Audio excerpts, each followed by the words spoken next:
Масштабная реконструкция на благо студентов. Сегодня после капитального ремонта открылось обновленное общежитие Чувашской сельскохозяйственной академии.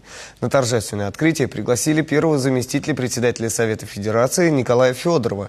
Вице-спикер Верхней палаты Российского парламента не только осмотрел комнаты, в которых предстоит жить студентам-аграриям, но и пообщался с преподавателями и старшекурсниками вуза в неформальной обстановке.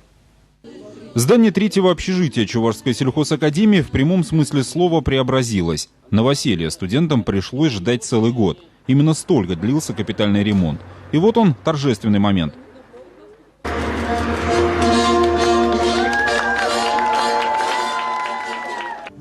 Но главные изменения произошли внутри общежития. Здесь полностью обновили полы, отремонтировали стены, заменили систему отопления, канализации, вентиляции. Наконец, повсеместно установили светодиодные лампы. А за порядком на всех этажах следят видеокамеры. Николай Федоров осмотрел двухместные комнаты, в которых будут жить студенты, а также заглянул на общую кухню и в умывальную. Ну как дома. Вообще, не как в общежитии. Очень комфортно. Ничего подобного не было у нас. Даже мечтать не могли так. На днях общежитие примет 80 студентов экономического факультета сельхозакадемии. Они заедут в уютные, полностью меблированные комнаты. Кстати, и при их обустройстве старались учесть пожелания самих студентов. То есть студенческий совет академии, совместно с ректоратом разрабатывал оснащение комнат, разрабатывал, актовый зал. На реконструкцию данного общежития было выделено около 30 миллионов рублей.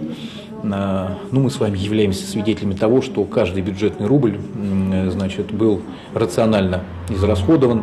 О перспективах развития вуза, который в эти дни отмечает свое 85-летие, и подготовке востребованных специалистов говорили уже за столом. На чашку чая с первым вице-спикером Совета Федерации пригласили преподавателей и лучших студентов сельхозакадемии. Вопросы гостю задавали самые разные, от любимых книг и отношения к КВН-движению до самых серьезных. Один из них касался состояния агропромышленного комплекса в регионах. По словам Николая Федорова, сейчас наблюдается большой разрыв в социально-экономическом развитии отдельных территорий, и он продолжает нарастать. Эту тенденцию необходимо менять. С 5 миллиардов до 20 миллиардов в следующем году увеличит грантовую поддержку наиболее динамично развивающихся регионов Российской Федерации. Это может быть с нуля даже начиная. То есть если показатели растут в самостоятельных стараниях выше, чем у других, то этот регион мы предложили, если было 20 регионов поощряли и выделяли на это 5 миллиардов рублей, мы предложили половину, как минимум 40 регионов поощрять, которые наиболее активные, и шансов больше, и нам тоже туда попасть. И не 5 миллиардов, а 20 миллиардов выделить в следующем году. В завершении встречи Николай Федоров пообещал и в дальнейшем оказывать поддержку сельхозакадемии на федеральном уровне, а пожелание студентам – добиваться поставленных целей и не бояться браться за самые амбициозные проекты. Сергей Янин, Владимир Синдеев, Вести, Чувашия.